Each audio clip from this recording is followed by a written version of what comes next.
Welcome back. You are listening to the home of forbidden romances. Prepare yourself, because tonight's story will leave you breathless. The blade of the obsidian greatsword didn't just press against the skin of my neck.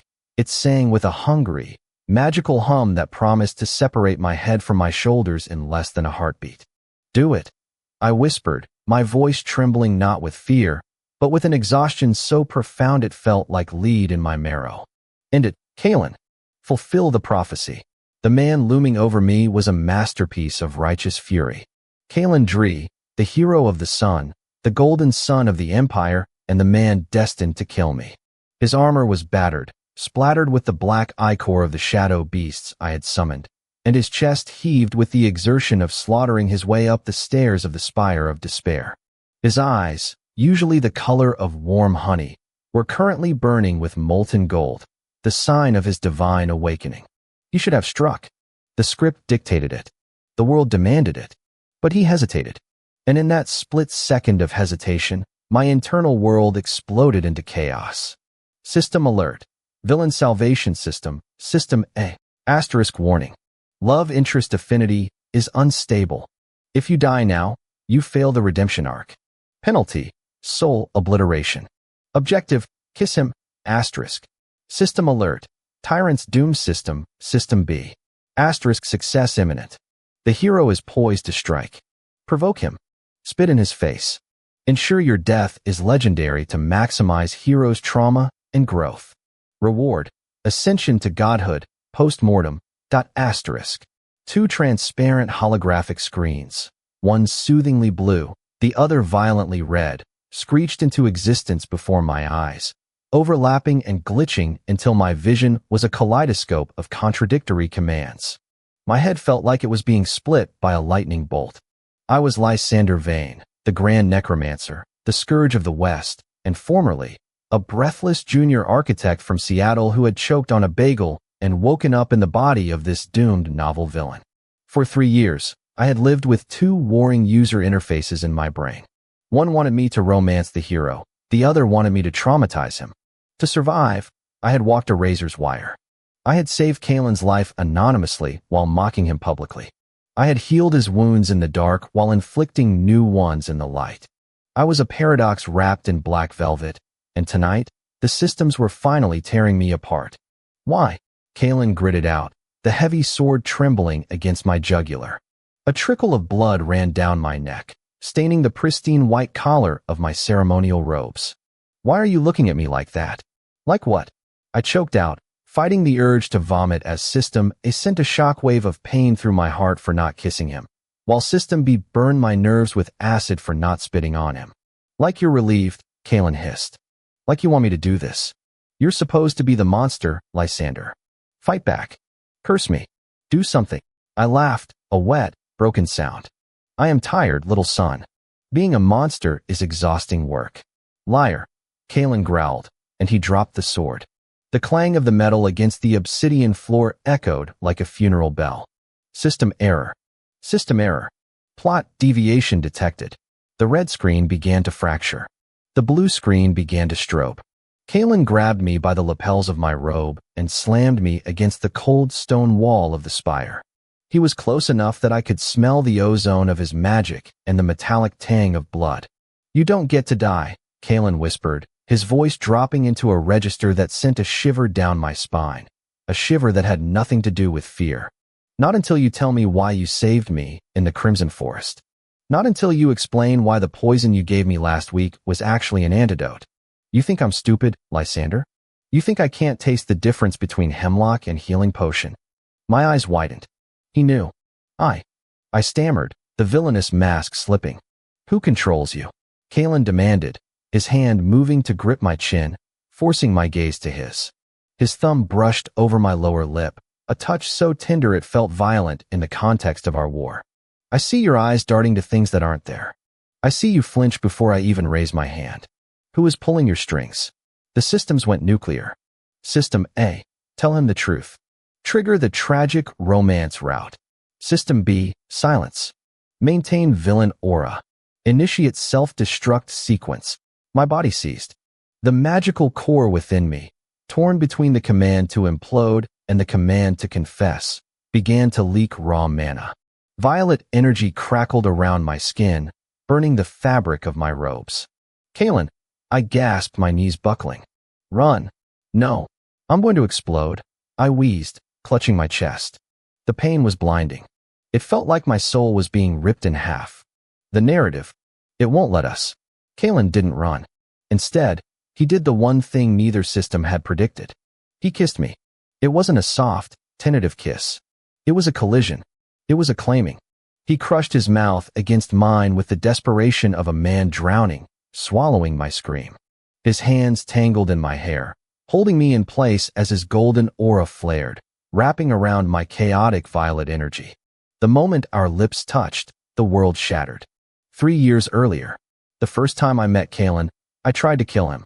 Or rather, System B forced my hand to cast a fireball at his head, while System A forced my aim to be 3 inches to the left, singeing his ear instead of melting his face.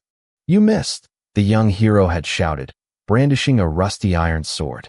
He looked like a golden retriever puppy trying to intimidate a wolf. I never miss, I had drawled, channeling the arrogant villain persona I had perfected. I merely adjusted the difficulty setting. You are boring me, boy. Come back when you can actually hold a blade. I had turned and walked away, my heart hammering in my chest because System B was punishing me with a migraine for leaving the hero alive. That became our dance. I was the Grand Duke of Solara, the Emperor's illegitimate brother, the warlock who lived in the spire. Kalen was the orphan from the borderlands, rising through the ranks of the knighthood. Every month, the plot threw us together. In the Caverns of Echoes, I summoned a golem to crush him, System B, but secretly enchanted the ground to be soft moss so he wouldn't break his bones when he fell, System A. At the royal ball, I humiliated him by mocking his cheap tunic, System B, then anonymously sent him a suit of tailor-made mithril armor the next day, System A. I thought I was being subtle. I thought I was managing the contradiction. But I had underestimated 2 things: Kalen's perceptiveness and the fact that hate and love are 2 sides of the same obsessive coin. Present day, the spire of despair. The kiss broke, leaving us both gasping for air. The silence in the room was deafening. The red screen of System B was flickering wildly, displaying text that was garbled and unintelligible. The blue screen of System A was glowing with a triumphant, blinding intensity. System A, true love's kiss detected. Affinity maxed. Overriding System B protocols. What? I whispered, touching my lips. They felt swollen, electric. Kalen stared at me, his pupils blown wide. The golden light in his eyes had dimmed to a simmering ember. He looked at me not as an enemy, but as a riddle he had finally solved. You taste like mint, he said, sounding bewildered. And sorrow. Kalen, you have to leave, I urged, pushing against his chest. The mana leak had stopped, suppressed by his proximity, but the danger hadn't passed. The script is broken. The world. It tries to correct errors. If you stay, the world is going to try to kill us both. Let it try, Kalen growled. He grabbed my wrist, his grip bruising. You think I'm scared of a script? I've been fighting monsters since I was 12, Lysander. The only thing that scares me is the look in your eyes when you think no one is watching. He pulled me away from the wall and dragged me toward the center of the room, toward the throne of thorns. Sit, he commanded. Excuse me. The sheer audacity startled me out of my panic. Sit down. You're shaking. I sank onto the obsidian throne. It was uncomfortable, designed to look menacing rather than provide lumbar support. Kalen stood before me, the carnage of the battle forgotten. He sheathed his sword, the metallic click echoing through the vast chamber. You have 2 voices in your head, don't you? He asked quietly. I froze. How? I have the eyes of truth, Lysander. It's my rank 9 ability. I unlocked it 3 months ago. He stepped closer, stepping between my knees, forcing me to look up at him. At first, I thought you were possessed. I saw shadows hovering around you. One red, one blue. The red one lashes you with whips of energy whenever you show mercy. The blue one tries to heal you. He reached out, his gloved fingers tracing the line of my jaw. I watched you for months. I watched you suffer. I watched you throw a dagger at me in the courtyard, aiming for my heart, and I saw your own hand spasm and twist to ensure it hit my shoulder guard instead. I saw the red shadow burn you for it. I saw you fall to your knees in the snow, clutching your chest, bleeding from the nose. His voice broke. Why didn't you tell me? Because if I tell you, you die, I whispered. The red system. It feeds on conflict. If the conflict ends, it initiates a world reset. It will wipe this timeline and start over. And in the next timeline, you might not be the hero. You might be dead. So you let yourself be the villain?